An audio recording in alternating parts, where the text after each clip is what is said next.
on the show. Yeah. We're on YouTube. 3, 2, 1.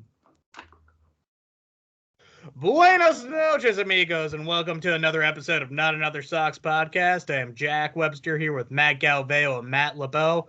We are still locked out.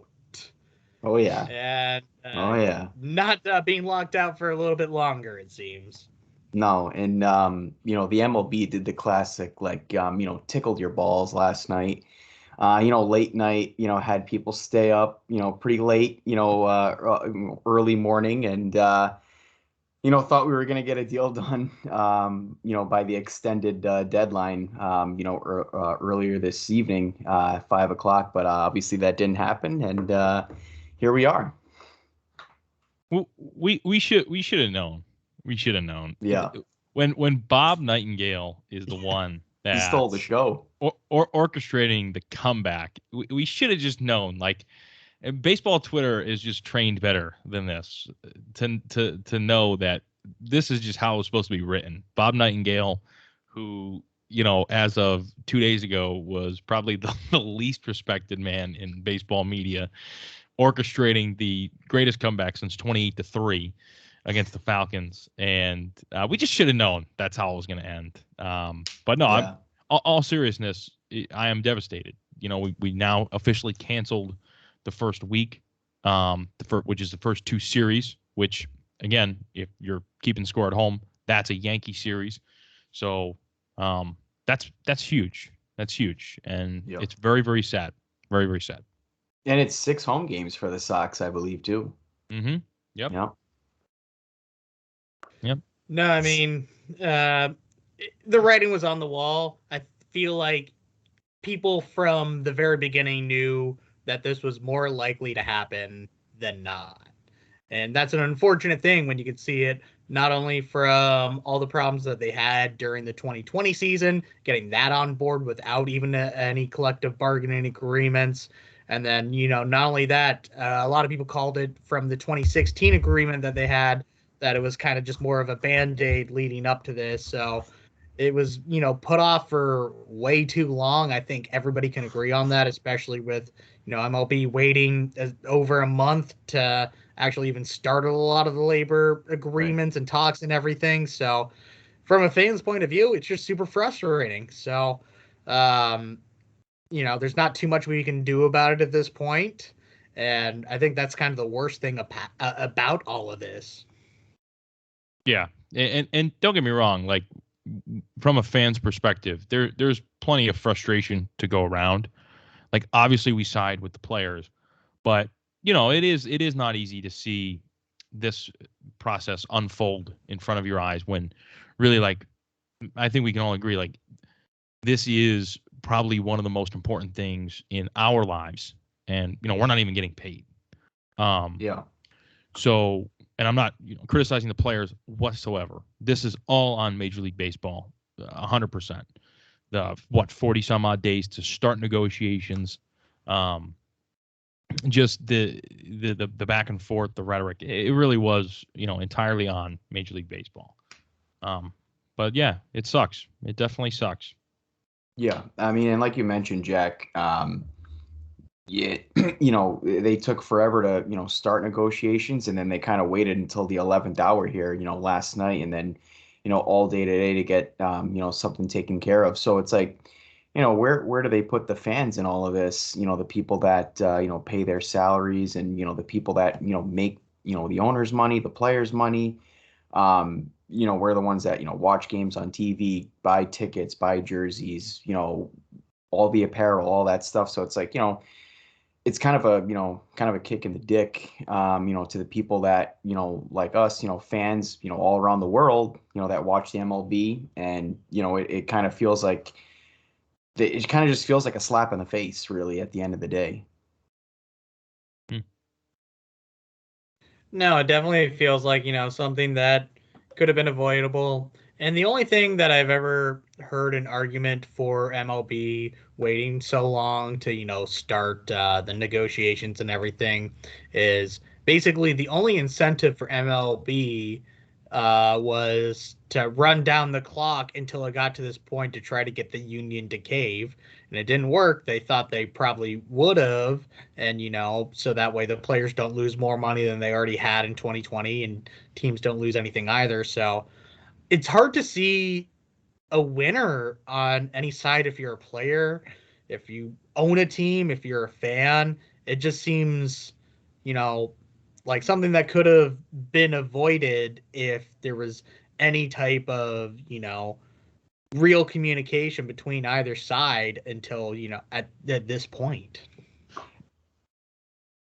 Yeah, no, it almost it almost kind of seems like both sides at this point are just trying to win the negotiation for their side. It almost seems like they're not even trying to like come up with, a plan that works for both. It almost like seems like, Major League Baseball is trying to win, like, or they're, the owners are trying to say like, hey, we won this negotiation, we got what we wanted. And then you can kind of, I guess, say the same to the players. Like, it seems like both sides are just trying to come out as like the winner, and they're not just trying to like coincide and be like, okay, let's just make a plan that works for both sides, or, that hopefully would work for both sides. But it seems like at this point, both sides are just trying to come out as like the winner in all of this. Yeah, it's for sure like I guess the best word to put it would be like a dick measuring competition, right, or pissing contest. Yeah. Sometimes that has to take a back seat to the greater good, which is, for one, you're talking about a group of billionaires who, regardless of what kind of CBA that they agree on, the players and the owners agree on, all these owners are still going to be billionaires at the end of the day, if not billionaires, very, very close. And the other frustrating thing is it seemed like the bigger market teams were, ready to kind of sign a deal and ready to agree, but it was the smaller market teams that wanted to tank. And I mean, I don't know all the facts. I don't want to misspeak and then, get fucking slaughtered like John Boy. But I like it seemed like, from what I was reading, everything I was reading, it seemed like there was 8 small market teams that were really the ones that were the holding it up. And I don't know if that's correct, but that's what it seems like. And that's frustrating. No, you're absolutely correct with that. One of the owners that was consistently at the meetings was Dick Manafort, which is the Rockies owner, small market team that benefits from revenue sharing from these big market clubs. And part of the issues that came up was a 2018 grievance between, I think it was the Pirates, the A's, the Orioles, and the usual suspects that are never in contention about not using their revenue sharing money that big clubs pay into. And MLB tried to use that as almost a leverage chip. If they drop it, it might be in good faith towards everything. But this has been kind of boiling over for a while, and it takes 23 out of the 30 owners to agree to end the lockout here, because it is an MLB's court to end the lockout. So it's about 8 to maybe 10 clubs that are kind of holding it up, and the successful ones want to play ball so that they can make more money. It's really what it comes down to. Yeah. And it almost seemed like in the negotiations, it seemed like, and again, this is all obviously very stuff we're not privy to, but it seemed like there was an inner feud between MLB owners on, the owner side, where some wanted X and some wanted Y. And then there was the overall feud, which is what we're trying to actually solve, which is the players versus the owners.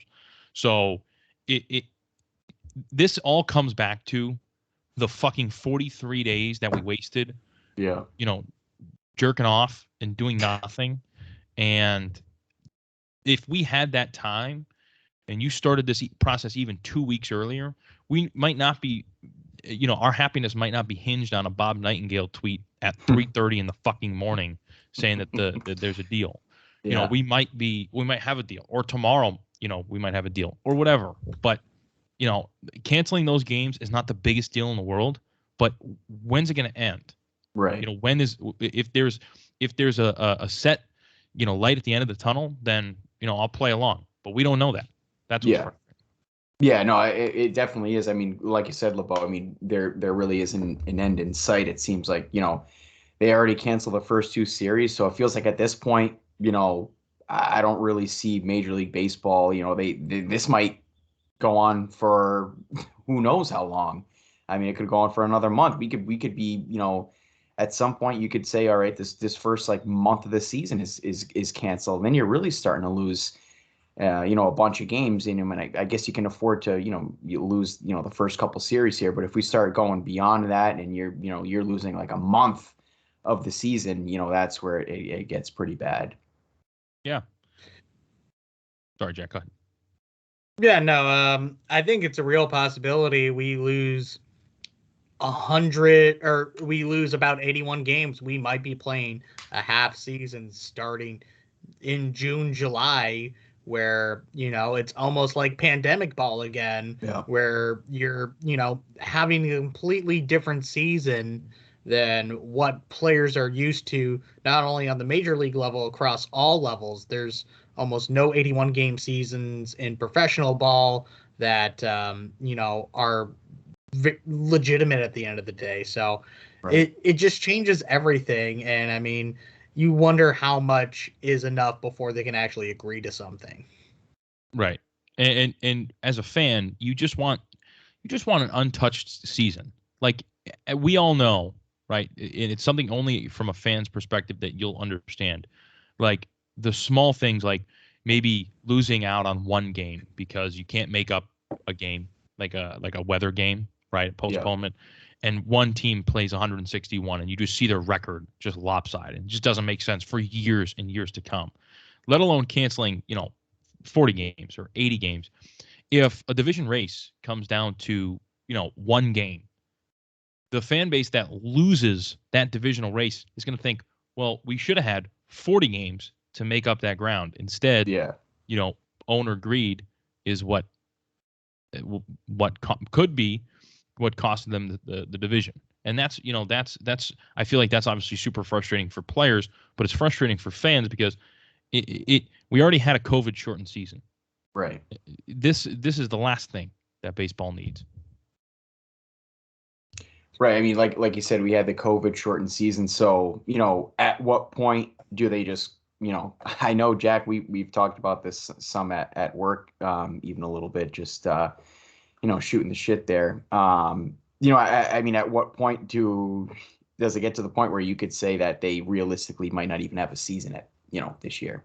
Because they're not going to play 60, obviously, and I feel like 81 is probably the lowest, they would go, to get a season here. No, I mean, at that point, they would probably just use that leverage of just waiting out the entire year Yeah. in order to, kind of get what they want long term. So hopefully it doesn't get to that point. Hopefully, it sounded like they were getting a little closer at the end there. I know it was Bob Nightingale. I know it was John Heyman kind of tweeting out a lot of this type of stuff. But I know probably could have just been a negotiation tactic to move the deadline back up to 5 o'clock one day after they said they would. And I was a little optimistic. I knew the reality of the situation, going into today. But I feel like there still is framework for a deal. So I'm hoping that, maybe a month max. So we'll see how things go. And, I'm hoping that they kind of just stay locked in a room, kind of like they have been this week, where they Yeah. just bang it out as fast as possible. And, and my biggest concern is, and like to build off that, is now that this deadline is gone, right? The 5 o'clock deadline that is Yeah. imaginary and came out of nowhere. It seemed like both sides took that deadline very, very seriously. And that was important because it seemed like, they were willing to sacrifice. Maybe one side was willing to bend to meet that deadline in certain areas. Not all of them, but certain areas. My biggest fear is that now we go backwards and that now that there's no deadline, quote unquote, Right. that one side will say, well, now I want to revisit this and now I want to revisit that. And then all of a sudden we're back at square one. And, it's more leverage. It's more the league saying, well, we're gonna, if we don't get a deal done in April, then we're gonna cancel, all of May, and if we don't get a deal done in May, then we're gonna cancel all of June. It's just gonna become, we're gonna continue to go in circles until there's some common sense and some actual negotiation. But at this point, now that we have a framework, like you said, Jack, now why isn't there a mediator? Because what I saw earlier was that the players didn't want a mediator because they were afraid they were going to get screwed, which I understand. And I kind of agreed with that. But now that there's framework for a deal and we're close, now bring in the mediator. Right. You're not going to get screwed at this point. So that's my only gripe with the Players Association. Again, I am on the players' side. But to be so against a mediator at this point is still, it just doesn't make any sense to me. I don't understand it. Well, I think part of the problem was the mediator was going to be former Boston mayor that is now working in the White House. So, I mean, I feel like, you were absolutely right. He was, or a mediator probably would favor Major League Baseball, especially after, they have made charitable contributions to many politicians on both sides. Yeah. So I do understand that. But I feel like, now's the point where, you kind of need somebody else to sort out the shit and just actually get something done here. I think that's just what every party wants. Players, fans, and, the union. Yeah. I mean, it's just tough for the sport as well. Obviously, baseball's going to take a hit, from this. I mean, the baseball, Major League Baseball is, out of the four major groups, they're not the NFL, they're not the NBA. So, I mean, this, being in a lockout and having, trouble getting a deal done here and now starting to cancel games, it obviously, the sport takes, a pretty big hit. Baseball's always been one of those sports that, kind of struggle to, get the casual fan to really buy in a little bit more and create, more of a fan base. The diehards are going to be there no matter what. But it's really trying to get those prospective fans to become maybe not diehard, but to become more invested in the sport. Yeah, you're definitely going to lose fans. And that's also tough for both sides to swallow because with where the league is right now and where the players are right now, there's so much good talent, so many great players in the league. I did see a tweet and it just made me laugh. I want to address this. I saw it said, Major League Baseball is looking like the fourth most popular sport, and you got sports like the MLS and lacrosse that are right there. I got news for you. That's not fucking true. No. No one is deciding between watching lacrosse or Major League Soccer instead of Major League Baseball. That's false. That's just people are just bored at that point. Let's get past that. But it does take a hit. If there's a spot for them, I think to be the second most popular sport. Again, I've said this a million times. I think they should be number 2, but they're playing with fire in the sense that they could drop to 4, and you don't want to be 4. The NHL is 4, and look at the trouble they've had. No offense to the National Hockey League, love the NHL, but those players are getting paid $5 million a year. Yeah. Whereas the players in the same caliber of talent level in the MLB are getting paid $25 million a year. So, you don't want to fall too far behind. Well, the only argument I would make against baseball falling to hockey, because baseball is number 3 behind basketball at this point, is MLB actually does own NHL's advanced media. So they wouldn't, hurt themselves too much at the end of the day there. But it's a real possibility that, in the public eye, more people start exploring different sports. It's so much more accessible to, watch hockey, watch lacrosse, watch Gaddafi ball on ESPN Plus at 9:00 in the morning. So there's really just like endless possibilities out there now. And baseball did have an actual path to, become the number 2 sport in America again. And they're just really, fumbling it because there's a lot to love about the game at the end of the day. Right, and like you said, LeBeau too. There's a bunch of stars, all over, all over the MLB. This is a great time to really cash in and sell that product, because there's a lot of great players and great personalities as well. And this is a great time to really sell the game, to the casual fan. Yeah, for sure. The owners want more money. I don't know. Put a better product out on the field. Like these 8 small market teams that are really holding up a deal for the rest of the league. If you want more money, fucking sell more tickets. Yeah. Don't trade Nolan Arenado. Don't trade Giancarlo Stanton. I understand that it can be tough to pay these guys and field the team, but don't try and tank. Don't trade Garrett Cole. Like these are the things. Like I understand that you have a budget and you want to be profitable, and this isn't a charity. I get that, but like if you're in sales and you ask for a raise, first thing your boss is going to say, well, why don't you sell more? Why don't the MLB owners fucking sell more? Why don't they put a better product on the field? Maybe you'll get more tickets. You'll get more lifelong fans. They'll buy more apparel. And I'm not saying it's going to solve all your problems, but it's going to go a long way.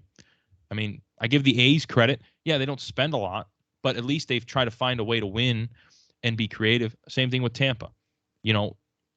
They've been creative and tried to find alternative ways. The Marlins, the Pirates, the Rockies, they're deadbeats. They don't try. The Orioles, fucking lifeless. And here we are, where we're not playing baseball because of them. It's incredibly frustrating. Yeah. Oh yeah. No, absolutely right. And I mean, the only way to really, incentivize these teams is, we're talking about it before. We need to relegate them, and we need to, send them down to the minor leagues, because it's not like the Rays or the Pirates are really drawing a crowd anyway. So you might as well, try to find a creative way to actually get them to spend money like they should as billionaire owners. Yeah. I mean, dude, if you want to get the Portland Pickles in the league, Jack, just say that. I mean, Yeah. Dylan T. Pickle is the face of baseball. No, Go but Dinos. I think they can be a part of the MLB. Travel might be a hard issue, but we'll get past it. Yeah. No, but I mean, Major League Baseball and these teams, it's a gold mine.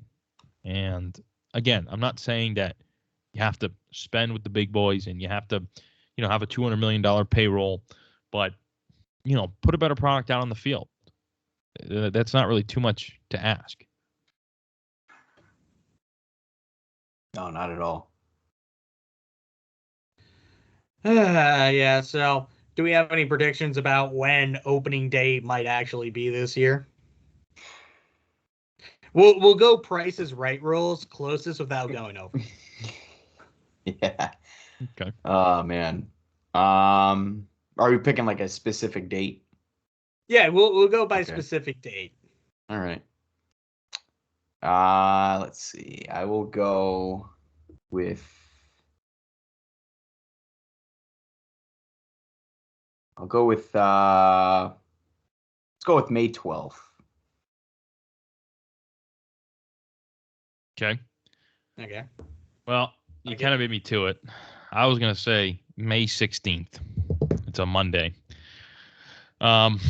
I think they do a Friday news dump late March or early April, and then we can get everything going by mid May. Which I think that honestly, missing the first month and a half where no one really watches anyways and no one really cares, and the players don't really want to play in the cold anyways. I think both sides could stomach being okay with missing April and the first couple weeks of May. No. Any more than that, and I think they're both stressed the fuck out. So my natural instinct here is to go May 17th because I can't lose at that point. $10.01 type of counter offer Blaine Price is Right rules. No, but it's going to take 4 weeks for them to go through spring training. I think both sides kind of agree on that. So, I mean, even if we got things sorted out now, we're still looking at probably mid-May anyway. So I think it's going to take a little bit. I'm actually going to go June 1st as our startup date. All right. Well, wait. So I'm confused. They just canceled the first week. Yeah. Right. But so if they got things sorted out now, take, another month of negotiating and everything to actually get something in place to even start spring training. So sure. I think June is a very real possibility for when we start the season. So that makes sense. I agree with you there. But if they hypothetically got a deal done like tomorrow, then they're starting the second week of April. Then it would be April 7th. Yeah. They're basically going to go by like series at this point. Like we're canceling week by week. I don't think that they might eventually get to the point where they say they will cancel an entire month in order to get it done. But I think both sides want to not leave any possible games on the table if it's it makes sense for them at the end of the day. Sure. So we got May 12th, May 16th, and you said what, June 1st, Jack? June 1st. Yeah, which is fair. I mean, I hope it's not June, but I could easily see it being June.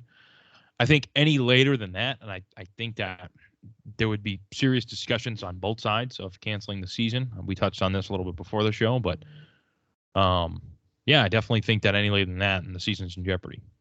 Could be July. I mean, you still get 3 months of baseball if it started July 1st.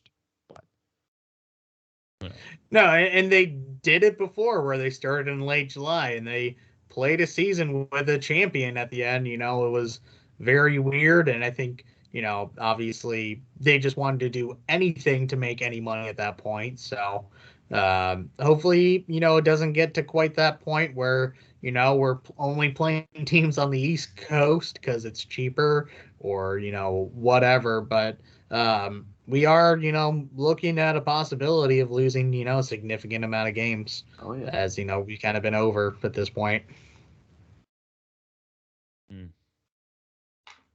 Well, it is what it is. Corporate greed. Yeah. Corporate greed. That'll get you. Yeah, man. Like we should move to Canada or something. Yeah. Yeah, right.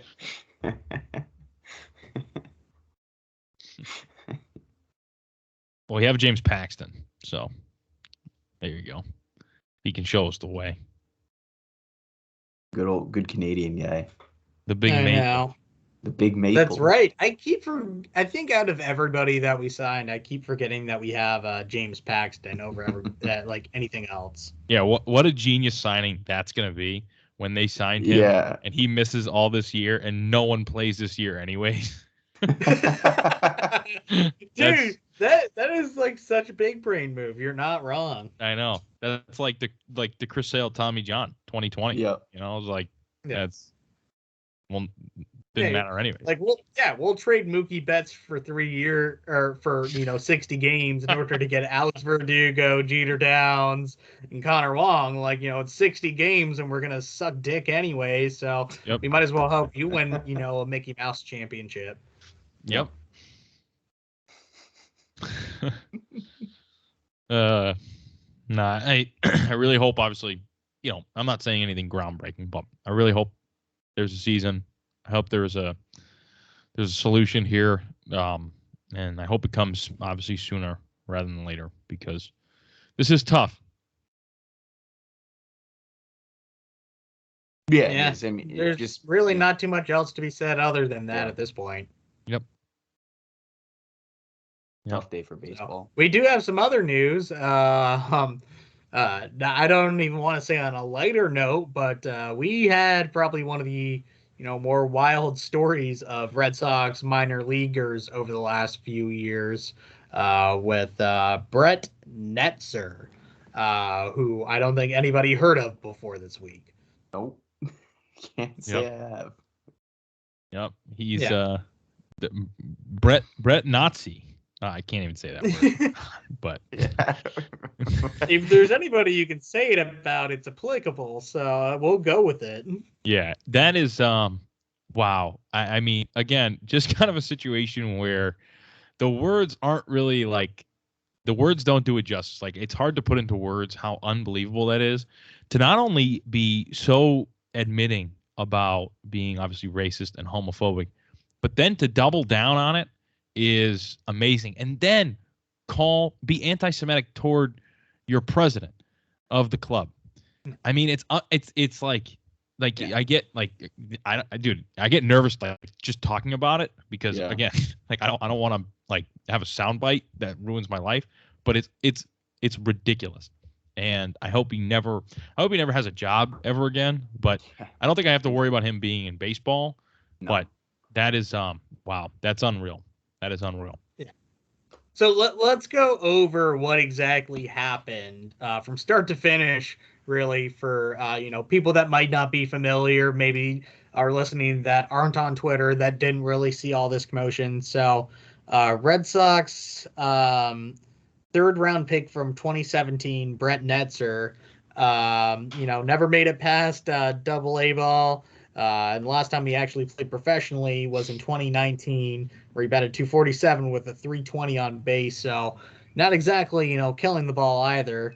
But a few days ago, he started going off on Twitter with one of his more notable tweets. Hein Bloom is a bad actor. Dude went to Hebrew school and studied the Torah growing up, but sold his soul to the Sodom and race groups. Good thing he is good at whatever he does in baseball.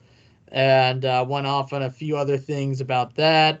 Definitely a lot of homophobic things about people both in Christianity and Black Lives Matter and everything. And then when he finally ended up getting released, he admitted to being racist and homophobic, but still denied being anti Semitic. And I kind of appreciate, in a way, that he went to the guard being like, okay, I'm these few things, but don't accuse me of judging somebody who's Jewish after I That's told where him he about being Jewish that's where he and draws the question line. if he's even a Jew at all. So I'm not gonna take anti-Semitism, but I'll take homophobia and I'll take racism along with it. Yeah, just wow. Just absolutely wow. That's unbelievable. That is unbelievable. Dude, it's unreal Yeah. that like he actually is just so open about it. Like that's insane that somebody is that open about just saying that's how they feel. It's crazy. Ugh. It's one thing when you're like an anonymous Twitter user, but your name is out there on the internet forever now. Like any employer is at least going to Google a name, and I don't know how many other Brett Netzers there are that played Major League Baseball or minor league baseball, I should say. But they're gonna know exactly what you said, and it's not like you were making too much money in the minors or as a third round pick where you're going to be squared away for life. Like this dude not only threw away his career in baseball and no team's going to sign him, but he threw away the rest of really any good job that he could have. Yeah, for sure. And I don't want to say like he needs help because like I don't want to come from a point of like sympathy. But to randomly do that on a fucking random Thursday afternoon or whatever it was, there's obviously just something not like right. That's just like not Oh yeah, I mean, ticking definitely. upstairs. Like to just randomly do that and randomly start being, racist, homophobic, and then just, I mean, all right, I'm not even gonna call him anti-Semitic because apparently he doesn't like that. But even just to mention anyone's religion, especially the guy who fucking pays your Yeah. salary, is just he needs obviously there's just something not right upstairs. And again, he needs help, but that's not from like a sympathetic, like, oh, he needs help. It's more like, dude, like, get this fucking guy some help. Like, Yeah. Yeah. 25 He should years old, not way to ruin be your to the life. general public. yeah, No, I mean, it just kind of makes you wonder how many other people are like that and just don't voice it on Twitter. Like, because I feel like, he probably felt this way the entire time about a lot of this type of shit. And, he had a 130 followers before, Thursday or Friday, whenever he started spewing out that hate speech. And I don't think anybody really actually recognize that name unless if you're really deep into like Sox prospects or some type of shit like that. Right. What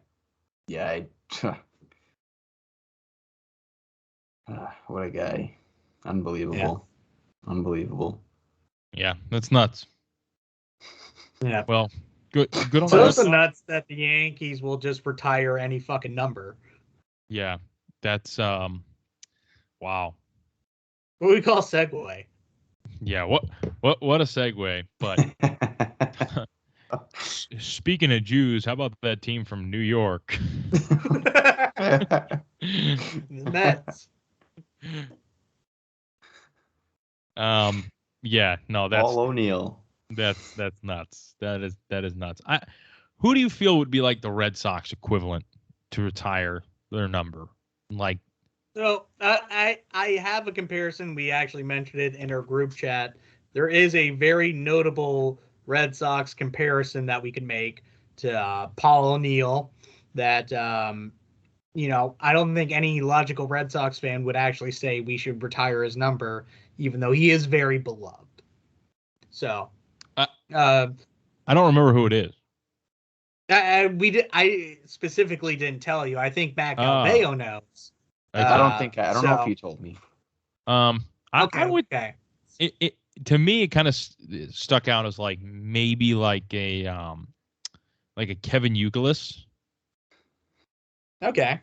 Like I love Uke, right? But I mean, he did win a championship, and he had a very successful career.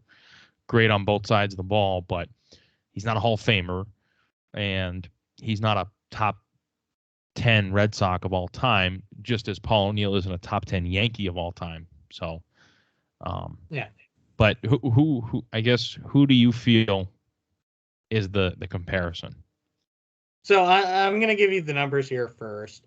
Player A is, I will even say, just Paul O'Neill just with the Yankees over a 9-year career. So he hit 303 with a 377 on base and a 492 slugging, which came out to a 869 OPS, and he had 185 home runs. And player B with the Red Sox, a little bit in a different time period. 9 seasons with the team, hit 287 with a 388 on base and a 487 slugging percentage with 133 home runs and a 31.4 wins above replacement. Also, 3-time All-Star, 2-time World Series champion, and a Gold Glove. Compared to Paul O'Neill, which was a 4-time All-Star and a 4-time World Series champion. So players, both guys who are pretty comparable. So real quick, so player B, because you sent me the player A and player B. Player B was a Red Sox player that you sent in the group chat? Oh, no, sorry. I misread it in the group chat, but player A was the Red Sox, and player B was the Yankees player, which was Paul O'Neill. So the player on the Red Sox, the one with the 287 batting average and the 388 on base, that was the one with the Red Sox. And he won 2 championships? He won 2 championships, technically. He was only a part of one, really. Jacoby Ellsbury? Any guesses, Galveo?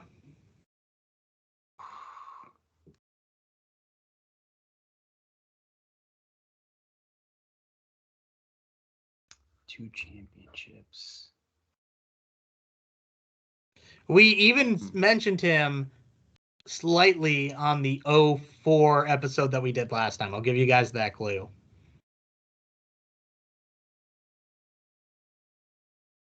I'm gonna stick with Euclid.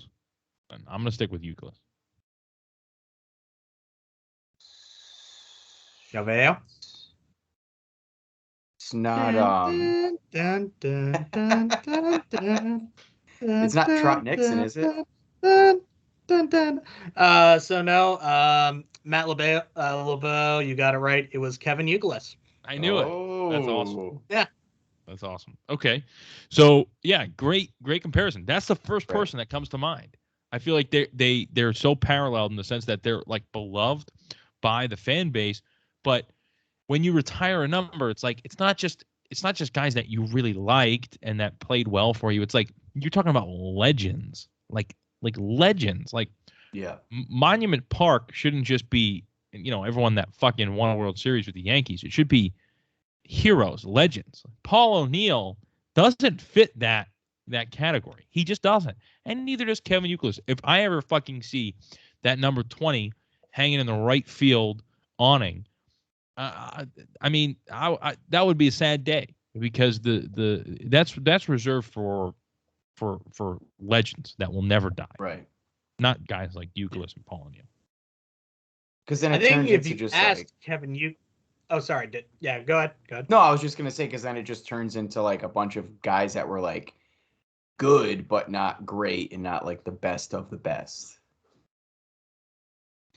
No, I feel like if you asked Kevin Euclid, by the way, come on the pod if you're listening, if he thinks number 20 should be retired in Boston, he would tell you no. And there's been plenty of other players that have worn 20 since him. I think even Alex Cora is wearing it right now. So, like, it's something that never even crossed any Red Sox mind to actually retire his number, despite being pretty much the same exact player. Yeah, I totally agree. I think that you said it best. If you asked Kevin Euclid, hey, you think your number should go between, Pedro and Jim Rice and David Ortiz, he'd probably laugh and be like, yeah, no, of course not. So yeah, I would think that Paul O'Neill, I would hope, could feel the same way, next to fucking Gary, Ruth, Jeter, Mariano Rivera. Like, fucking, we're talking about Paul fucking Neal here. I mean, Jesus. I wonder how Yankee fans feel about that. At what point do the Yankees run out of numbers? Like, because you got to have 26 numbers that are available that you can kind of cycle through. So that leaves you with 74 numbers that you know are in the realm of things. And I mean, they got to be at least halfway through that number at this point. So, and maybe like in the year 2045, we'll call it that. Like they could just be out of numbers if they keep it up at this rate. No, I totally agree. And like, it really is. It's ridiculous. They are eventually going to run out of numbers. Like they're on a crash course where they're going to have to either start reusing numbers or figure something else out. And if you have to start reusing numbers that are already retired, who do you pick first? Like Paul O'Neill would obviously be first on the chopping block. He'd be like, well, we'll use Paul's number. Then why'd you fucking retire it in the first place? Yeah. We're not going to use Derek's number. Well, yeah, okay. I agree. You shouldn't. Can't use Mariano's number. That's retired twice. Fucking Jackie Robinson and Mariano Rivera have that retired. I think they retired number 10 twice or number 7 twice as well. Like they have multiple retired numbers for players already. I mean, really, they are going to run out of numbers. It's like Leonardo DiCaprio is going to be up on that podium in like 3 years, being like, if we don't change something, the New York Yankees are going to run out of numbers. It's coming. It's an inconvenient truth.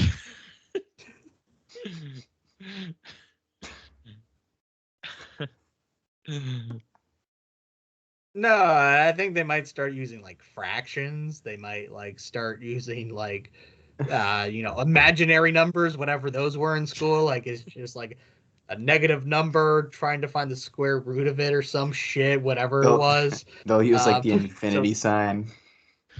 Yeah, exactly. Like they'll just turn the 8 sideways. No, but it really is crazy. Like they're gonna have to reuse numbers eventually. Like, all right, it's like 2040 and it's September and a bunch of guys just got called up and they all got to get a jersey. But fucking Brett Gardner's number has been retired along with 40 other Yankees since then. Dude, they're gonna have to reuse numbers again. Who do you pick to reuse first?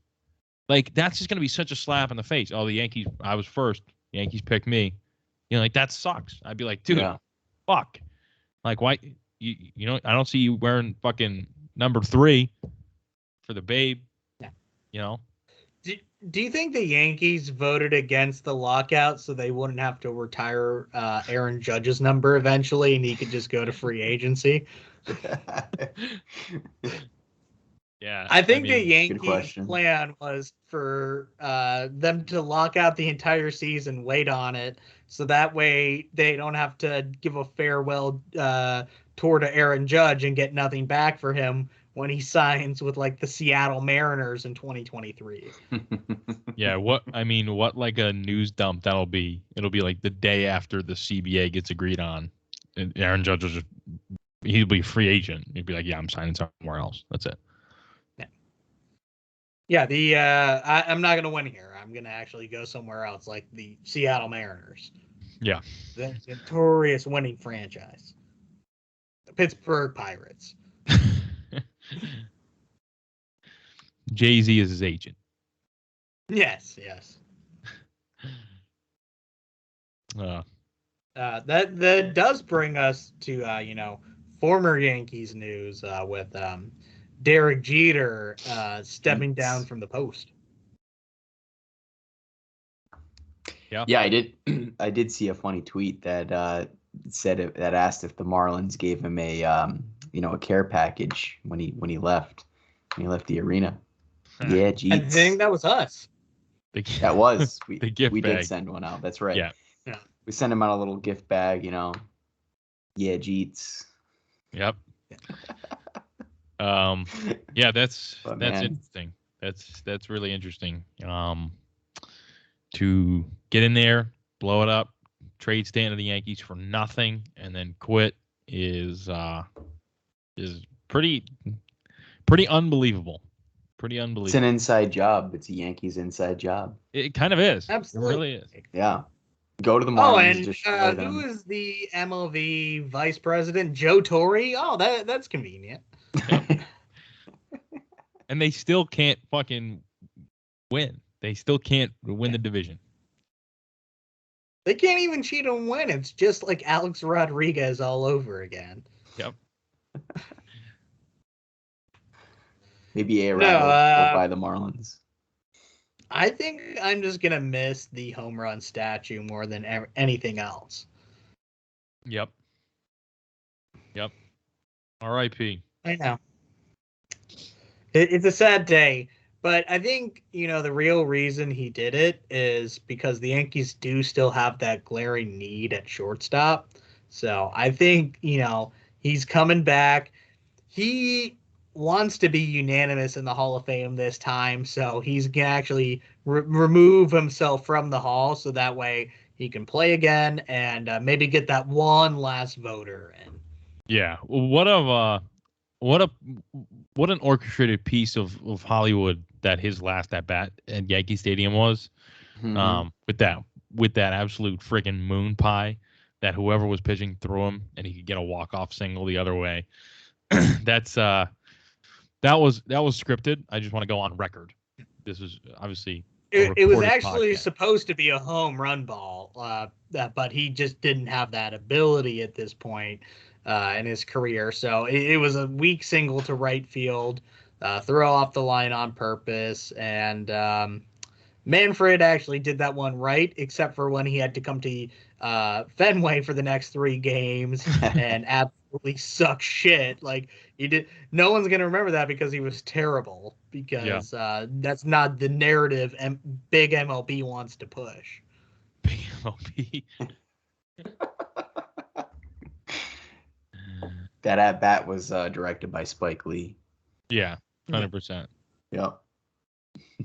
And dude, Michael K. with Derek Jeter when fantasy becomes reality. Like, it's not fantasy, it's fucking scripted. It's scripted, Like right?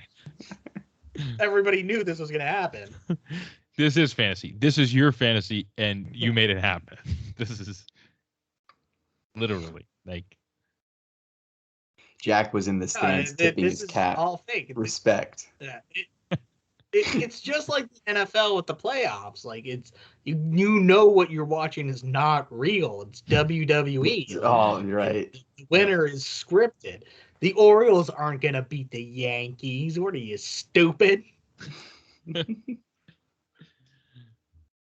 Yeah, that whole Derek Jeter just like farewell tour was just so like overblown. And again, Derek Jeter, great player, but like I don't know, just the hype around it, like the commercials and like, dude, it's not like he's not Kobe Bryant, he's not Tom Brady, you know, he's not Joe Montana. He was a very good shortstop for a long time with a franchise that, you know, was very popular. That's it. Yeah. Fuck him. And I mean, if he went to like any other team, you know, probably still a Hall of Famer at the end of the day, but it's just because, you know, he was Mr. Yankee and, you know, the biggest city in North America. So that all just kind of played in with it. And, you know, he could have, you know, gone somewhere else and maybe even made a little bit more money, even though, you know, it's the Yankees. They're going to just overpay for their dude. But it's, you know, he purposely leaned into that whole, I'm a Yankee, I'm a, you know, going to be the poster boy here. Yeah. Yep. All right. Well, enough Jeter hate, enough Yankee hate. What else do we got? So, you know, unlike the players, we actually might be making some money here. Oh, yeah. Oh, yeah. Yeah. No. So we have kind of saved this a little bit to the end here, but we have sold out officially. We have our first sponsor with the show. So we are still getting everything set up on our end, but we are partnering with BetUS, one of the, you know, leaders in online betting now. There, you can, you know, win some good money with them. Yeah, no, it's really exciting. First of many. So if you're out there, hit us up. Obviously, we're growing, and having a baseball season will help. But definitely exciting, and we'll get you guys, you know, some more information about how you can take advantage of the code that we're going to offer as part of the program. That way, you know, you can start making us some money. Someone's going to pay for the lap dances for the big man, you know? That's right. The big man being Jack Webster. Yes, exactly. So someone's got to pay for PD care over here in the background. Right. That's right. Yeah. There he is. Look at him. Oh, he's done. Absolutely zonked. Yeah. But to be transparent, you know, with everyone out there, it'll just be fun to have a sponsor. You know, we started this in October. It'll be fun to have a sponsor. It'll be fun to do an ad read. You know, like everyone kind of wants to do that, right? Like that's just a fun part of doing a podcast. It makes you feel a little official, and it's a legit sponsorship. So everybody wins. Everybody wins, unless you gamble and you lose, which then you actually wouldn't win. I can confirm that. Yeah. We're going to give you picks, though, and they're going to win every single time, so you don't need to worry about that. We actually call Jack Webster Mr. Locks. He's he's just he's a gambling guru, really. He never loses. All of his picks always hit. Just bet against the Yankees. Right. That's a good strategy. Like, it's a great strategy. If it's Red Sox Orioles, bet the Red Sox. I mean, this is my professional gambling advice of the day. Yep. Good. Do not put putting a futures bet on the Yankees, guaranteed loss. Yeah. You know, I might have lost, you know, the wife and kids to this addiction, but I'm gonna really hit this parlay with their money line and turn a big profit. Jack's got a 65 team parlay going right now. Yeah. I bet $1 and I could win $1 trillion.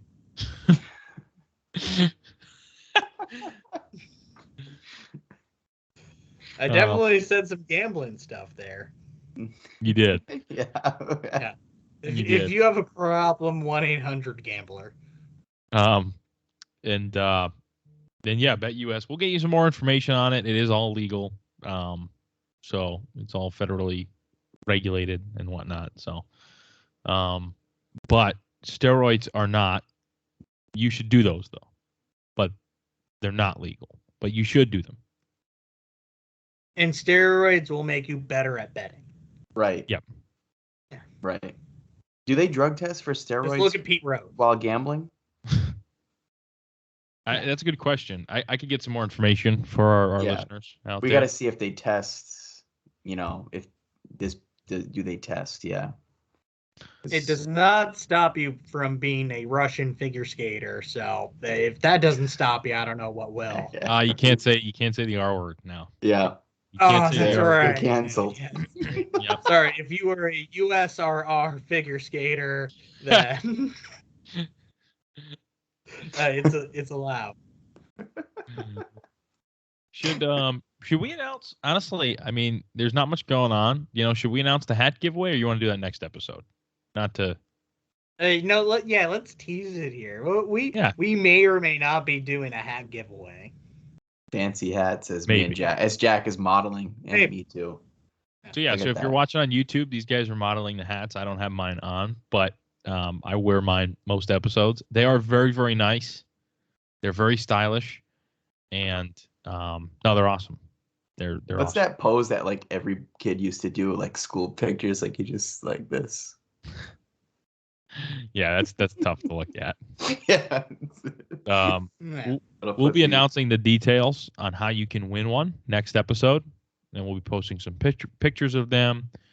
And yeah, that's exciting. So we'll have some hype around the hats. Hat hype. Yep. Hat Man has one. No cap. No cap. Yep. No cap. No, we are all the Hat Man.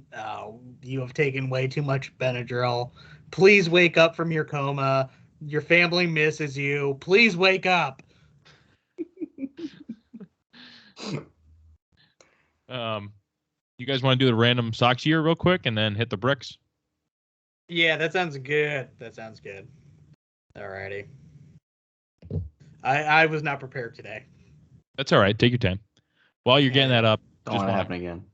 Just want a quick shout out. We're all from Rhode Island. Quick shout out to the Providence Friars college basketball. Yeah. If you are Big East regular season champs. If you are into it and you're a sick pervert like me, that's my two things, Sox, Friars. If you're another sick pervert out there and you're enjoying that run, then, get your popcorn ready. It is March. This is March. Yep. Yeah. Not another Friars podcast. Yep. Nah. I'll have Ed Cooley come on the show. That would be actually what we are now, just if you had a lisp. So it's NAFP. Oh, yeah. NAFP podcast. All right, what do we got for the year? All right, let's go here. We got 2009. Okay. Interesting year. Kind of a forgotten year, I feel like. Definitely a forgotten year. This team was a really good team. This was like their winning window that I thought they were going to be ultra competitive after the 07 championship, those 2 years, 08, 09. I thought the 08 team was a little bit better, but this team was very good. This team lost in the playoffs to the Angels, I believe. Correct. Who is watching porn? Whoa. I was on Baseball Reference and an ad came up. Local podcasters in your area. Yeah.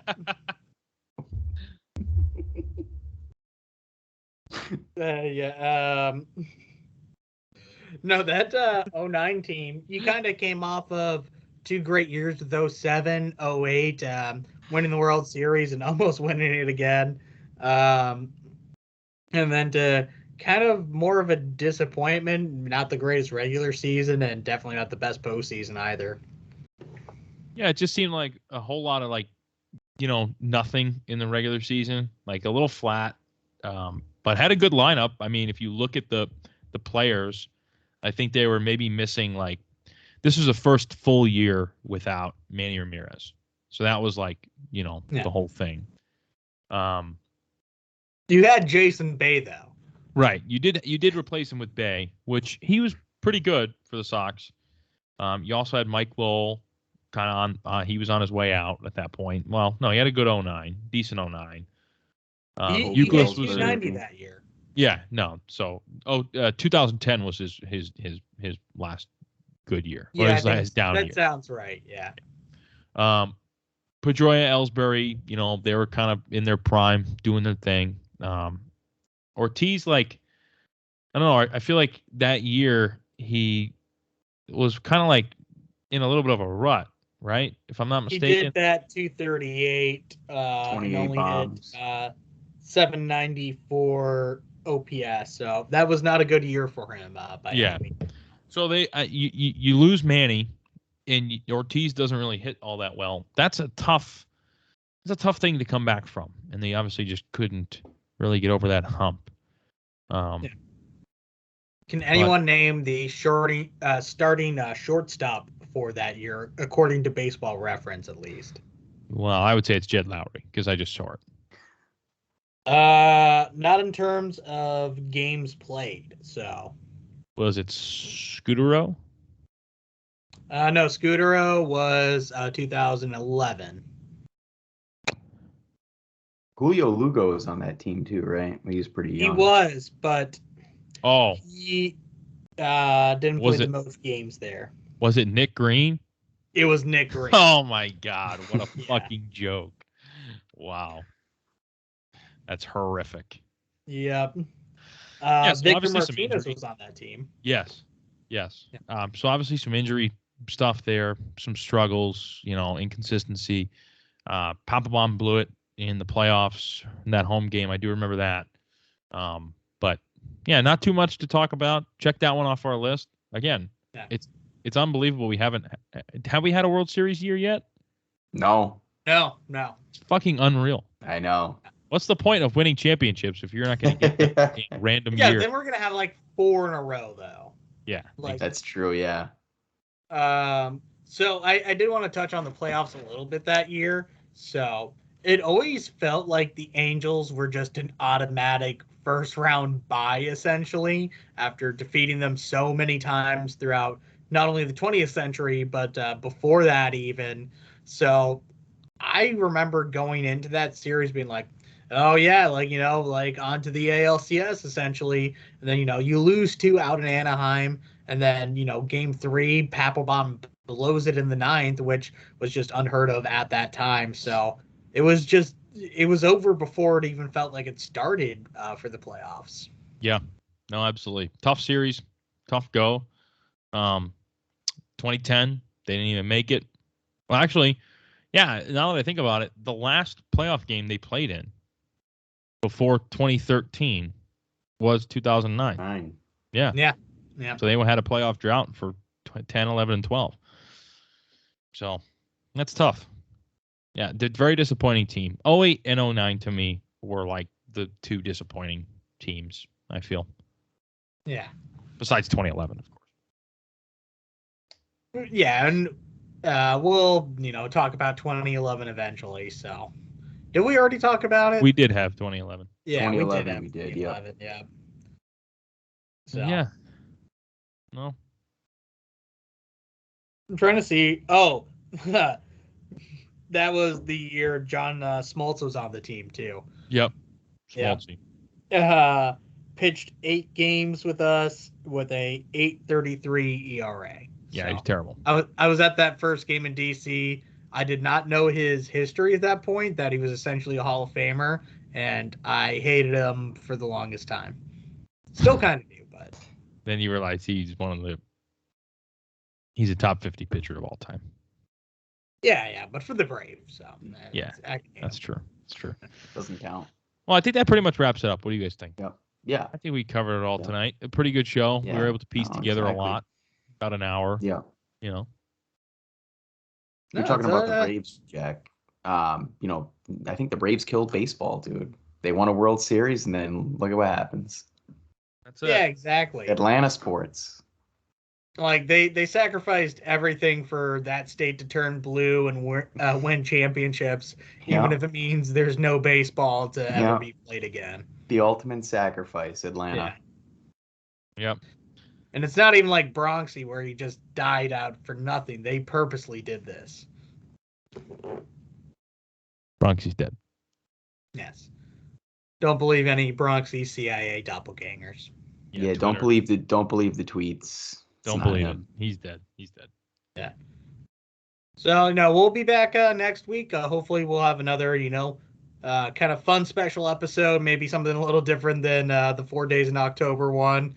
So, well, just make sure you guys are entertained throughout this lockout. It sucks for all of us. We want to, that scratch that itch with your baseball urge. So, right. We want to talk about real games. We want real. Yeah, we want to talk about real games, not any college or Korean baseball or. Although Jack, just let them know, like you can make the announcement. You're not rooting for the Gators. That's your college team. Yeah, go Gators. I just like alligators. I don't know what else to say. They have a great logo. Horns up. Yeah. All right. All right. Peace. Peace.